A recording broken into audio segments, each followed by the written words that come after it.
Yo guys, how's everyone doing? Welcome back to another Dave Talk. Today we're gonna reveal 6 advanced tips that you can utilize right away to improve your gameplay and turn you from this to this.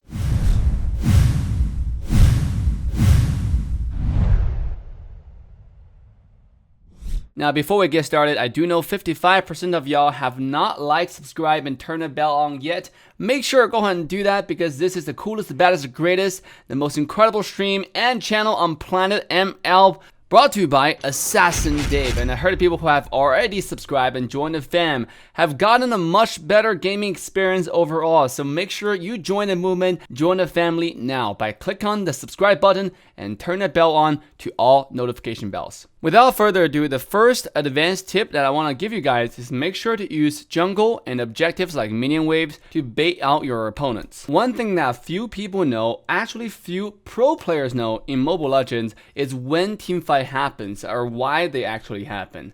The team fights in any competitive MOBA should actually happen only because of objectives, because of turtle, because of lord, because of tower, and because of jungle buffs. That's how you snowball. Understand the timer of different objectives, such as small camp spawns every 90 seconds, the buff spawn every 2 minutes. You can capture the enemy team while they're farming, out of surprise, right? You can get there before the enemy even do. And once they show up, try to take their blue buff, you jump out of the bush like a motherfucker and destroy them. That's how you actually initiate a team fight while putting yourself in an advantageous situation. One thing that you can practice with your team is hide your tank proactively, add a turtle buff, add a lord, and while your team pretending to do the turtle, do the lord, without using any skills on it, just auto attack it and make it look like you're doing the turtle or the lord to attract the enemy's attention once they come, especially their carry. Your tank can jump out of the bush, initiate a team fight, you can wipe the enemy team out, you don't even have to take the objective, or you can just simply secure the objective that way. One thing that I do more often is use the minion wave to bait out opponents, especially in mid lane, because the minion wave crashes very early.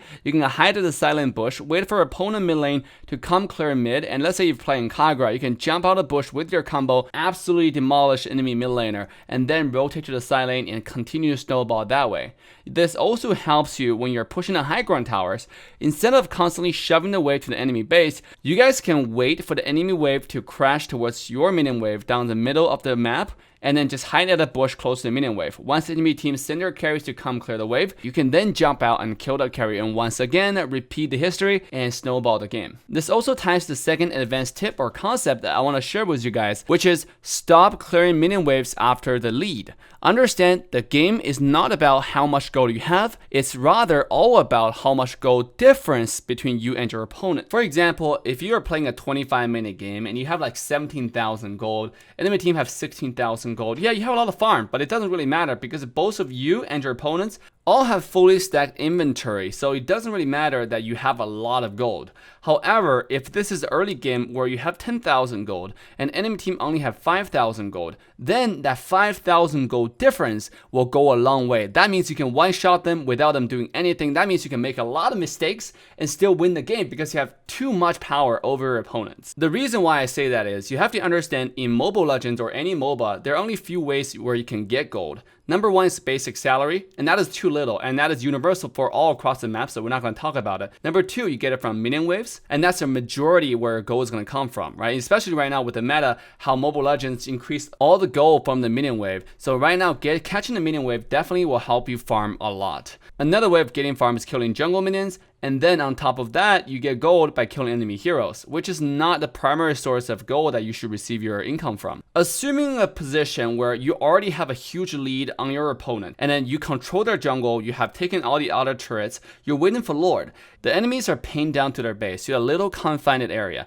The only income they're receiving right now is from the salary. They cannot get jungle, they cannot get minion waves. However, what you're doing by shoving waves, which I see a lot of people do, tremendous amount of people do, is they just clear wave once they see them. What you do by clearing wave is sending your minion wave into the enemy base. And once they have that minion wave, that's how they can accumulate farm and then give them a potential to come back. And you don't want to do that. So once you have the lead, remember, it's not about you farming the 6th item, you farming to 17,000 gold. It's not about that. As long as you have that gold advantage and you don't touch the gold advantage, the gold advantage will stay there. Enemy team will remain weaker, much weaker than where you're currently at. And that's what you want to do. So once you have have the advantage, guys, once you have control of the map, I recommend you and your team to stop clearing minion waves. Okay, just stop all of it and start camping into the bushes and use that minion wave to bait out enemy opponents to come out, or start taking turtle, taking lord, and once the lord is ready, then you can push the lord and the minion waves together, manage the waves, and end the game. The third advanced tip that I want to talk about for all carry players, if you're playing a solo queue and you don't have a tank or support who checking vision for you, make sure you use skills, any possible skills you have, to check unknown bushes before you take the dangerous path. For example, if you're playing Kagura, you can always throw your umbrella into a danger bush, into an unknown bush, to check if there's any opponents into the bush. Or if you're playing 1-1, you can always throw a skill 1 into a bush to find out if there's any opponents in there as well.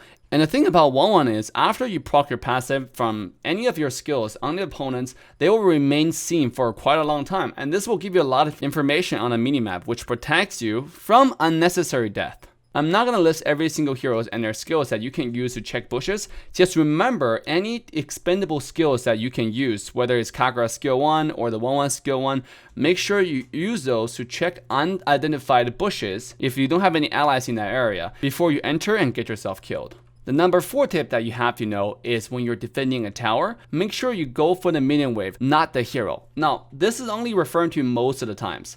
What you have to understand and think for yourself is, do I have the ability to clear the minion wave fast enough? If I'm playing a hero like Lunok or Esmeralda side lane and I don't have that much of wave clear, and enemy have 2 to 3 people pushing that tower, just give up the tower and leave. But if you're playing hero like Hayabusa, if you're playing like Claude, you can just jump in, use your ultimate to clear the wave, and then instantly jump away.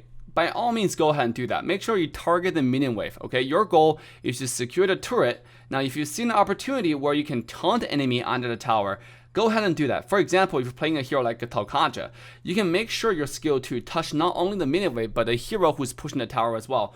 This way, if they touch you, the tower will start aggroing onto the enemy hero, and then it will help you not even clearing the wave, but maybe even get 1 or 2 kills. Number 5, the biggest crowd control in the game is actually called patience. What do I mean by that? Are you more scared of an Atlas who uses ultimate, or of an Atlas who has not used his ultimate, or you simply don't know whether this person used or not used his ultimate? Of course, it's going to be the second one. I'm pretty sure that everyone has experienced this, right? An Atlas is over level 4, start running 2 with a skill 2. Your first reaction is not to hit the Atlas. Most people, when they see Atlas coming, they will start running away. And during that time while you're running, you're not really doing any damage. You're not really throwing any skills. You're just trying to get away from the machine that come out Atlas as fast as you can. The reason why is you don't know whether this Atlas has ultimate or not.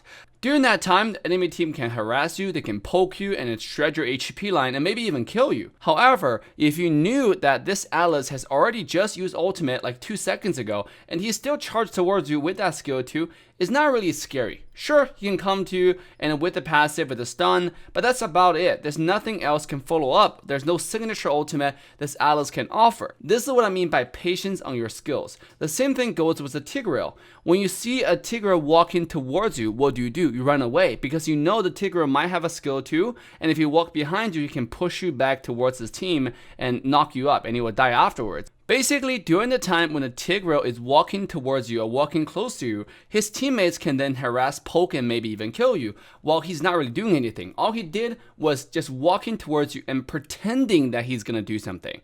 And this is what I mean by patience on using your skills. For a lot of tank heroes, the moment that you throw your skills, your quad control skills, you're no longer a threat to the opponent team. However, the longer you hold on to your skills and you keep yourself in a safe distance where you're not getting poked, that's actually one of the biggest quad control in the game mentally, because your opponent's always under the threat. When is this person going to use his skills? When's going to ultimate? When's going to flicker it and try to pull me? They're always trying to condition or position away from you, and that is a bigger threat than you actually use your skill. So make sure you save your skill until it's absolutely necessary, and until you know this skill that if you use it, it's going to issue the ultimatum. It's going to be the game-changing ultimate that you're going to throw, and then that's when you throw the skill. The last advanced tip that we want to talk about is called step back and then cast forward. I've featured this in my What Pro Never Tell You series, aka Starter Step. Make sure you check that out because it will give you how to do it, which then can increase your skill hit rate by a lot. So what does it mean by step back and then cast forward? Let's say you're using Hanzo and you try to pursue an enemy team. And then they see you come in, they see your shadow come in. What do people instantly do? They try to dodge it. They may be standing still, they may be walking backwards, and you might just waste your skill too.